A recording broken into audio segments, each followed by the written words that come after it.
Apa penyebab penyakit asam urat? Bukan makanan, Pak. Kalau makanan penyebab dari asam urat, Bapak makan kangkung, Bapak kena asam urat, saya makan kangkung, saya kena asam urat, semua makan kangkung, semuanya kena asam urat, gitu. Kalau Bapak mengatakan emping, di soto Betawi ada emping, Pak. Saya paling hobi makan soto Betawi, tapi saya nggak pernah sakit asam urat, Pak. Seminggu sekali saya pasti makan soto Betawi. Ya. Bukan emping, bukan makanan. Ada yang tahu, Bu? Kurang olahraga, Pak. Oh iya, kurang olahraga. Bayi nggak pernah olahraga loh, Pak. Nggak kena asam urat, Pak. Salah, Pak. Ada yang tahu di sini? Ibu-ibu mungkin tahu. Karena kalau benar saya kasih hadiah, general check up gratis loh, Pak. Bu. Ada yang tahu? Oke, saya jawab ya. Penyebab penyakit asam urat adalah terganggunya fungsi organ ginjal, Bapak Ibu sekalian. Di mana kita tahu bahwa fungsi ginjal adalah sebagai filter. Kenapa harus difilter? Apa yang harus difilter? Darah kita. Kenapa darah kita perlu difilter? Karena darah tempatnya racun, sisa metabolisme. Makanya Islam makan sapi, daging sapi itu halal, darah sapi haram. Islam itu benar, semua dapat dijelaskan secara ilmiah. Kenapa kita nggak boleh makan darah? Karena darah tempatnya racun.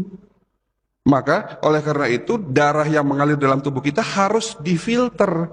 Di mana sisa dari metabolisme dari protein namanya purin, ya, sisa metabolisme dari protein yang namanya purin itu akan menjadikan asam urat. Jadi kalau ginjal kita normal, Pak, itu tidak akan kena asam urat walaupun Bapak makan emping tiap hari, Bapak makan daun singkong, Bapak makan daging, itu tidak akan kena asam urat.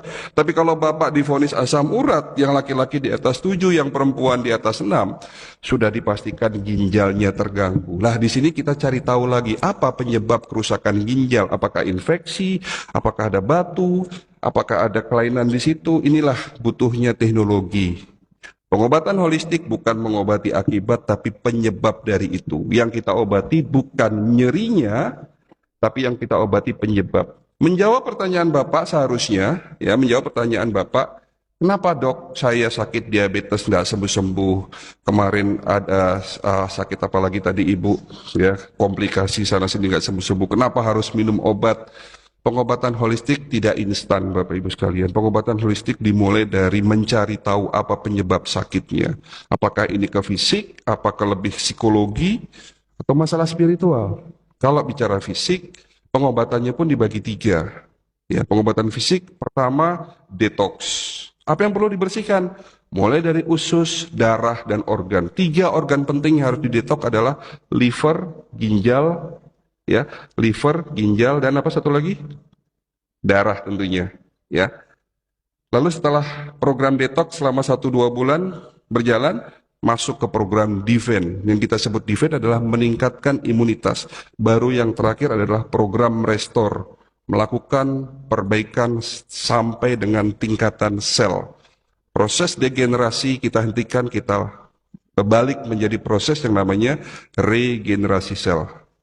Kenapa disebut penyakit degenerasi? Karena penyakit yang disebabkan kerusakan sel-sel organ. Jadi terakhir program holistik adalah restore, melakukan proses regenerasi sel. Dan itu bukan berarti secara instan, tidak butuh waktu. Terakhir pertanyaan dari Ibu, apakah boleh kombinasi antara obat kimia dan obat herbal? Ibu, pengobatan holistik bukan menggantikan pengobatan medis, tapi pengobatan holistik adalah melengkapi pengobatan medis. Jika ibu sudah biasa minum obat, konsep pengobatannya bukan menghentikan, tapi tapering off. Tapering off tahu? Menurunkan dosis secara perlahan. Itu pun dimulai dari bulan ketiga. Jadi setelah terjadinya perbaikan organ yang menjadi penyebab dari sakit, baru di bulan ketiga, obat-obat yang selama ini Bapak Ibu minum, itu kita turunkan dosisnya pelan-pelan. Kita terus evaluasi sampai 6 bulan, setelah itu baru kita putus obat kalau memang itu bisa putus. Tapi Alhamdulillah 80% pengalaman bagi mereka yang mengikuti program pengobatan holistik secara tuntas, penyakit diabetes, hipertensi, asam urat, jantung koroner, itu bisa disembuhkan secara tuntas tentunya. Oke. Mungkin cukup ya untuk pertanyaannya. Ya, jawabannya mungkin juga cukup. Ya nanti kalau ada yang mau bertanya di belakang aja setelah acara ini selesai. Terakhir dari saya, ini adalah inti dari manasik ya, di mana bagaimana cara mencegahnya.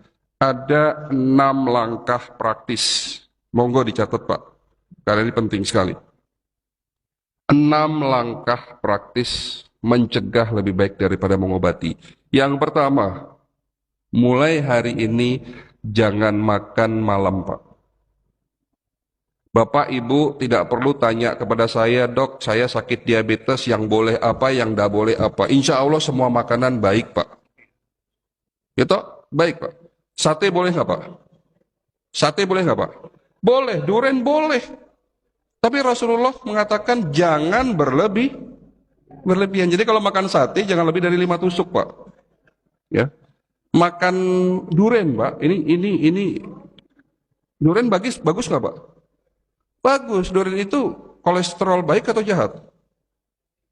Sungguhnya baik Pak. Asal duriannya itu dicari yang jangan berair ya. Jadi kalau cari durian itu yang pulen.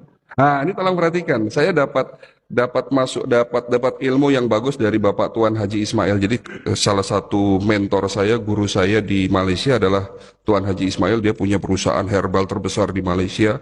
Dia juga salah satu tabib pengobatan tibum nabawi terbesar, terkenal di Malaysia. Beliau mengatakan begini, kalau mau makan buah, makanlah sesuai musimnya, Pak. Jadi jangan makan buah di luar musim, jangan makan duren di luar musim duren.